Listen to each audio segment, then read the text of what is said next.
What's going on, fellas? I wanted to give you guys a little view of some of the projects that's going to the Fat Eight as well as the Last of the Handmade stock. It's Big Lock, 4th-1 customizations, and I wanted to give you a little history lesson on custom figures and electric football evolution so you kind of get a better understanding. I came into the hobby in 2004, rather came back to the hobby in 2004. I've been playing the game as a kid since the 80s, 84, 85, like all of us. And then, as video games came into play, electric football kind of faded out. As a teenager, you get into different things, sports, girls, and you kind of put things down. Some of us kept at it, but a lot of electric footballers just went on with other life. So as grown men, when you get back into things as a grown man and you're searching for things, I searched EF on AOL at the time. And, I came up, I saw this site called Miggle Toys, which is now Tutor. And they had a chat site, had a chat board. We would go, talk, post pics, talk about strategy, bases, tweaking, all types of stuff. So what I noticed in that 2004 to 2006 range, guys was changing the positions of the figures they was using. They made them look realer. Along with just having face masks and chin straps and realistic decals for every team, the hobby became more realistic. Now, okay, some guys dug it, a lot of guys dug it, and some guys didn't. They were what we call traditionalists. So traditionalists, they're the guys that like the Tudor Fab Five or the Tudor Big Men, and that's all they use. And that's okay. That's okay. There's nothing wrong with that. Some guys have made very effective squads and done very well in tournaments and leagues just using the standard stuff. But with custom figures, certain guys were seeing that if they could change the position of figures along with the tweaking of the bases, they could make athletes do certain kinds of things. Chuck a receiver at the line, turn and run with him. Bull rush through on the ends, swim moves, forearms. So guys started making positions to do more accurate things on the field in play in certain styles. Every style, didn't allow custom figures. You had certain styles, like if you went to a Miggle tournament, you only had to use Miggle figures. Now, the first guy, I'm quite sure he wasn't the first guy to do tournaments, but the first guy I saw take it to another level was Reggie Rutledge. And this is his creation of Tennessee that's going to the Fat Eight Conference in season 3 to play. And he was one of my biggest teachers. And I got to thank a bunch of guys. It was Reggie Rutledge and Don Smith and Mike Pratt and, oh my God, J. Boy Combs and the great Chris Robinson. Bruce Watts helped me out a lot, and Larry Walker helped me out tremendously, and Bill Porsche and all of the guys in the LAEFL.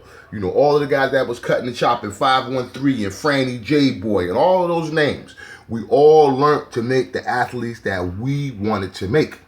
Now, back in the early Miggle days, before the MFCA, before the Miniature Football Coaches Association, we was allowed to post certain pics, but you couldn't post custom figures. You couldn't post pictures that was things that you had made of other things. So a group of us, led by B-Nut and Lynn Weird Wolf Schmidt, decided we were going to change things, and we formed the MFCA, the Miniature Football Coaches Association.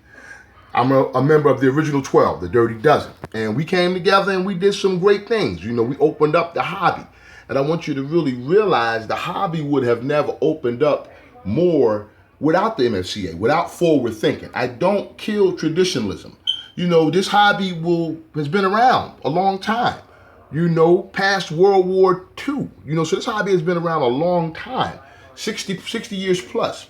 But it has to evolve. Custom figures is just the next evolution of the hobby. It allows you to do more things. This Fat Eight team is a perfect example. The Fat Eight is a world. So I had to create a team to fit into a world. I had to create a team that had coaches, that had a trainer, that had a kicker, that had a different kind of quarterback, that I needed linemen and running backs and linebackers to do specific things. The Fat Eight world is serious football. It's serious. You've seen our games. So you have to create teams that's going to fit into that. To me, the style doesn't matter. A lot of people get caught up on style. One way that if we don't start doing this, people, we're going to lose this hobby. You don't have to like everything, but you got to be accepting of things. I may not like every style I see, or like every figure I see, but I don't knock anything because I know that's the next evolution of our hobby. We have to stick together just to stay around. So my thing is, I just wanted to give you a little lesson, my background on who I am. Like I said, I'm a original Dirty Dozen member, one of the founders of the Major Football Coaches Association, and that's not a big deal to some people. You know, it is to me because I enjoyed the fact that I was in on the hobby's ground level, creating something to take it to where it is now. So a lot of things wouldn't be happening now if us 12 didn't get together and make sure that we had some type of say and flow over things and trying to get things moving in a good direction. You have the tournaments now because of the MFCA. You have different bases and figures because people want to keep the hobby evolving. It has to evolve. Nothing stays the same. If it stays the same, it's going to be stagnant. You know what I'm saying? That's what EF had become. It's a great hobby, but due to it was no real advances, it got stale. People put it away. The video games took over and Madden's took over, and it just it didn't wipe us out, but it pushed us to the back burner for quite a few years. And you see now EF is coming to the forefront. Without the custom figures and without tweaking, without big boards and without all the bells and whistles we put on it, along with some interesting and innovative styles, we wouldn't be here. We would not be here. And I'm telling you this straight up. So always keep your mind open. There's nothing wrong if you want to use traditional figures and if you want to load of custom figures. To each his own. But let's have the presence of mind to respect each other's ideas, respect each other's opinions on certain things, even if we disagree. How they say, we may disagree, but you have the right to think what you want to think. So let's just always keep open minds, understand that custom figures is just an extension of the hobby's evolution. Face masks, chin straps, decal, all of these things bring attention to what you're trying to present. Okay, this is one thing you always hear. If you're talking to somebody maybe over 30 and you speak about electric football, the first thing they say is, oh, that's the game where the players didn't run straight. So you have to do things to show them that that's not what this game is anymore.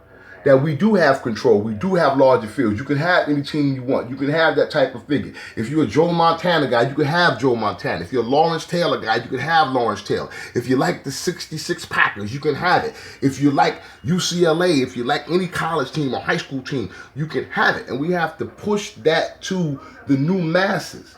Like I said, I'm an old dog. I'm a vet. I've been around a long time. But what Jamie has taught me is that there's a new hobbyist.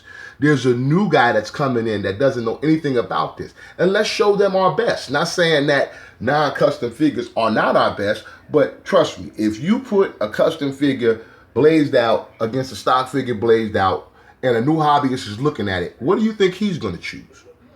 And it's not that, this is that or this or that is better, but you just have to be open-minded and understand people have different ways of expressing themselves and their interest in the hobby. And custom figures make our hobby better. I'm a custom figure guy. I have been for a long time. I've learned a lot of lessons. I respect the guys that do this because I know it's not easy.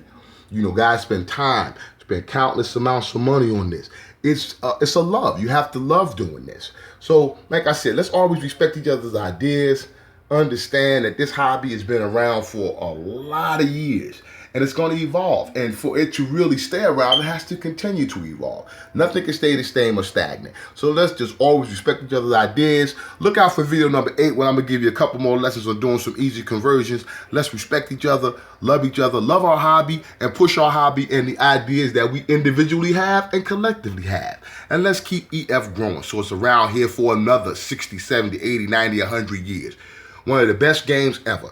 But it's not going to be here if we don't stick together and respect each other's ideas and thoughts and processes and styles and all them other things that make our hobby amazing. And this is your boy Big Loud, president of 4th-and-1 Customizations, giving y'all a little lesson on where I come from and how the hobby needs to keep evolving. Peace.